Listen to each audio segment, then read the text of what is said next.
Hi, welcome. Simon here, and I hope you're doing well.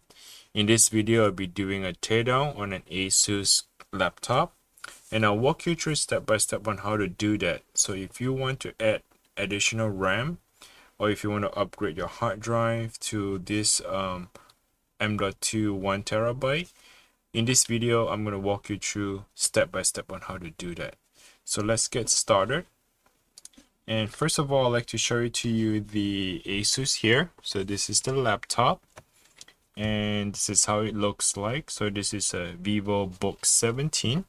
This is a 17-inch laptop, and let me show you the model number in the back of the laptop. If you flip it around, take a closer look. It says M712U. All right, so let's go ahead and get started with this. I'm using the electric screwdriver, so let's go ahead and remove the screws. These are the regular Phillips screws.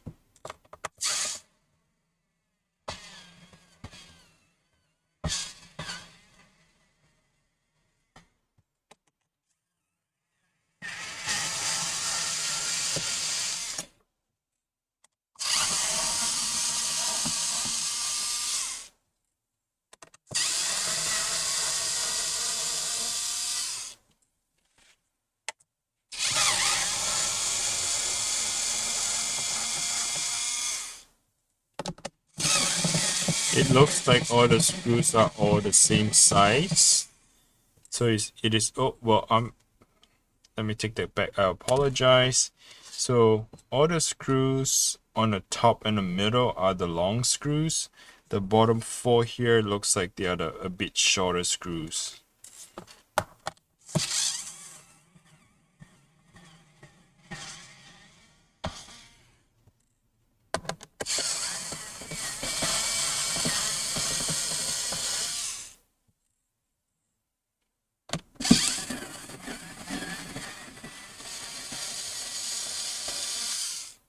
Alright, once you have removed all the screws, let's go ahead and pry open the back cover.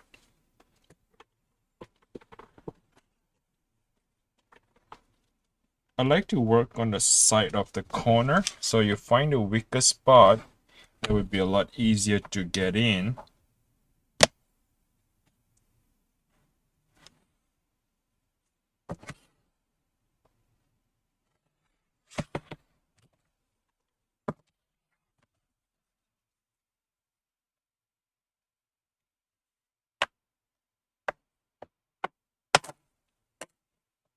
Alright, once you have the back cover removed, just put them on the side. Here you can see the entire laptop. This part right here would be your battery. So the first thing I like to do is to disconnect the battery.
Alright, so I was having some difficulties to disconnect the battery. Let me walk you through the entire process. So it looks like they do have this little clipper here. So this metal clipper, you actually need to push it up away from your body to open up the safety pin or the safety connector. Once you push it away from it, then this white connector can lift it straight up. So this is not a pull down. You do not want to pull this thing down towards your body. What you want to do is you want to lift it straight up, right? So I was tugging underneath the plastic prying tool to pry it open to lift it straight up, but I was having some difficulties to do that because the little metal here, the clipper was still on to securing the batteries. All right, so there was my little mistake right there, but there's nothing is damaged. You just have to push it up, lift it straight up. There you have it. All right, so the next step I like to do is to remove the battery.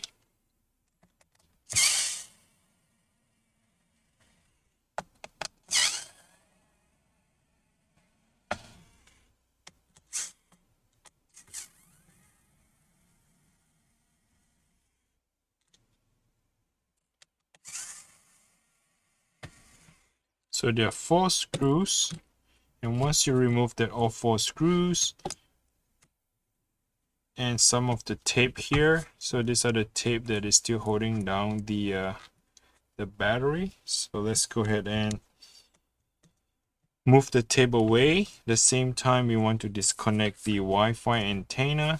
So this is the black Wi-Fi here for the top, and the white is at the bottom. You can disconnect by lifting straight up. Just gonna move around the battery.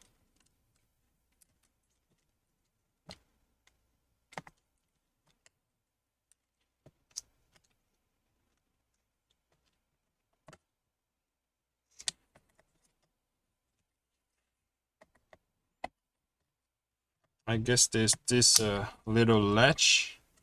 It's still holding on to the battery, so just lift it straight up. And there's one missing screw here. Actually, there were 5 screws that you need to remove. All right, so once you remove the entire battery, and I like to show it to you the model here.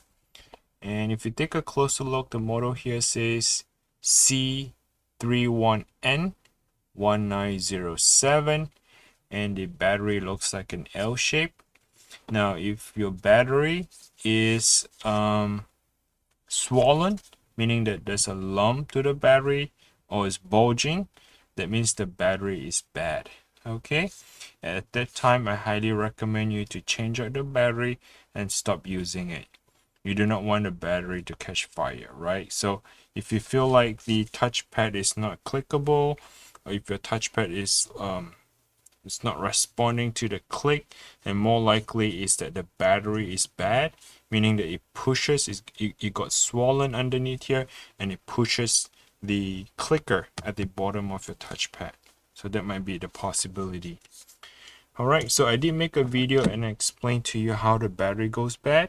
You can go to the channel and check on the video that I explain why the battery has gone bad. All right, and again, let's take a moment here. If I can get you 1 second, click on the like and subscribe to the channel. And I really hope that you can help me to grow the video together. Okay, so the next step I'd like to explain to you, this is your CPU fan.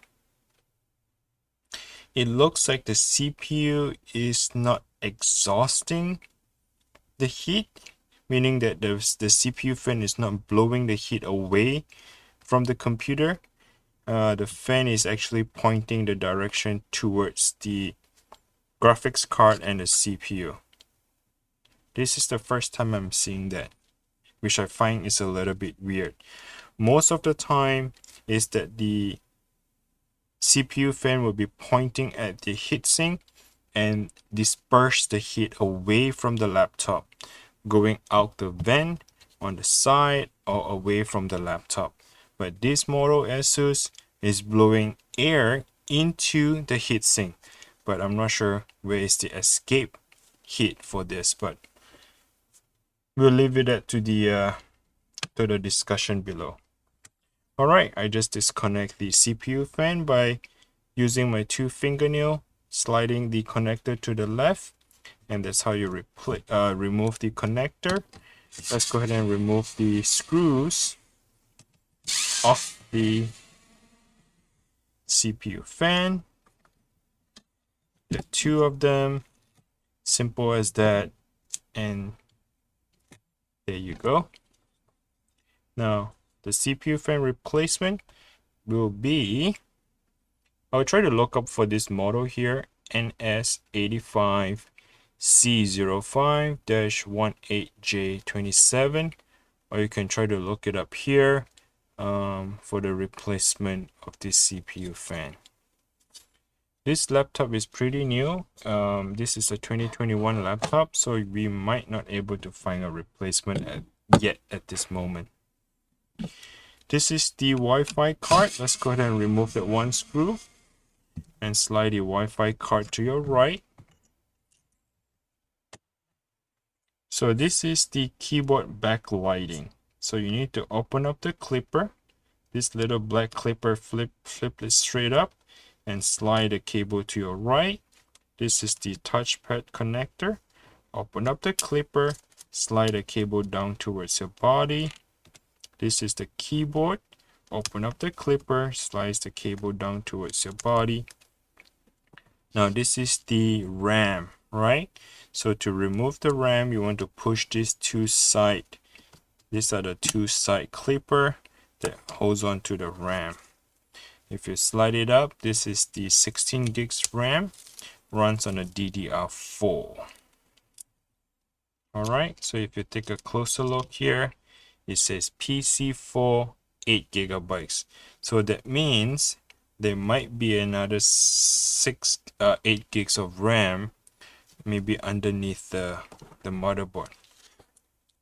I remember this laptop is a 16 gigs of RAM, so this is 8 gigs, meaning there's another 8 gigs. Let's find out. I'm curious to find that out too.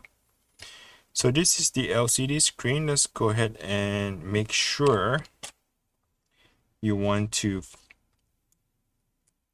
gently remove this, not remove, but just to this plastic tape, make sure it's open, and go ahead and gently slide the connector away from your U. So slide it away from your body.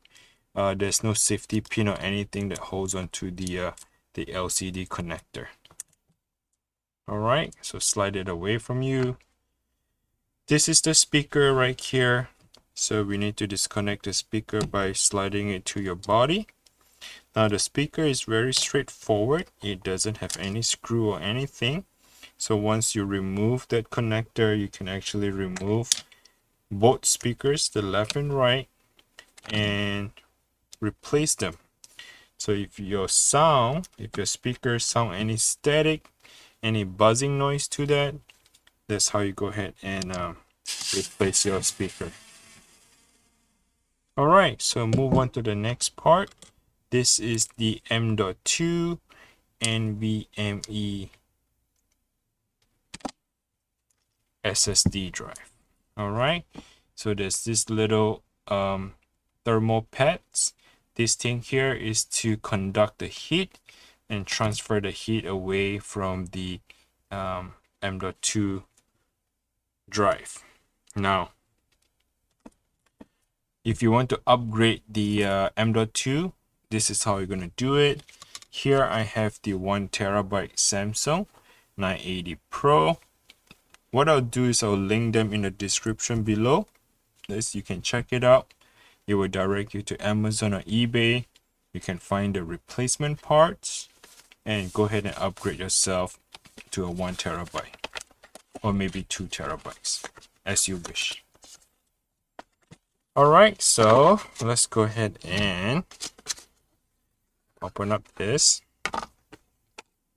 and we're ready to install. This M.2 is still good. I just want to use the Samsung rather than the generic M.2 drive. Okay, let's put that on the side. So we'll be installing this just a minute later. Now let's continue to disassemble the entire laptop. So we are pretty much done, and what we want to do next is to remove the motherboard. Take that one screw out, second screw.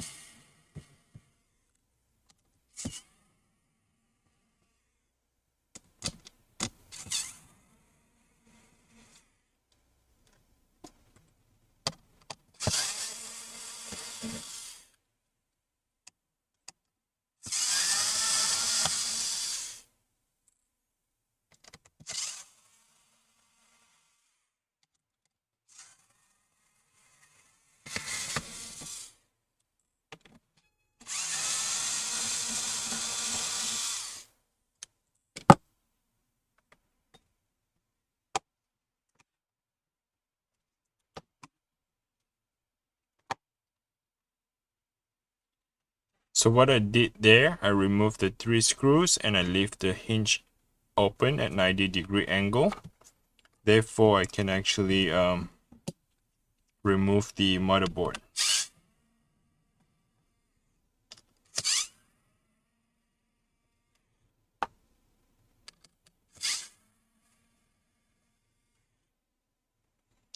You need to remove the screw that attached to the heatsink in order to remove the motherboard.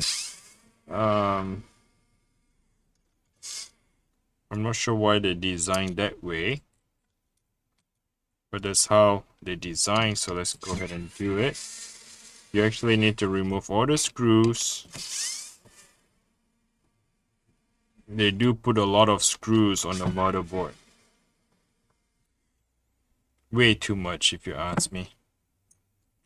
Okay, so here comes the heatsink. Alright.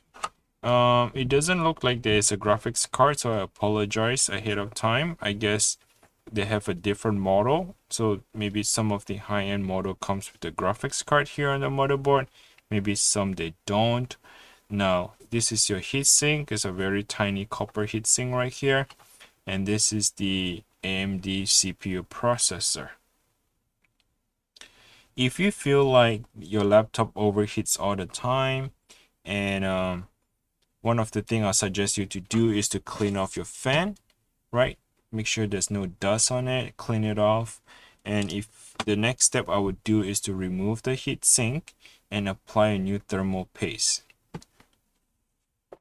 Okay, so this is the thermal paste that I would apply. I'll link them in the description below, so you can actually go and check it out. I'll get the alcohol wipes. Alcohol wipes, see if I can find them here. I usually have them. So you want to get like one of these alcohol wipes. Go ahead and wipe down the CPU as well as the heatsink. Once you wipe it down, and apply with the new thermal paste on it. Okay. So when the computer gets hot, one of the reason is because of the thermal paste is all dried out. Alright, so the next step is to try to remove this motherboard. So we need to make sure the tape, to re-tape it back again. This is more likely the grounding tape.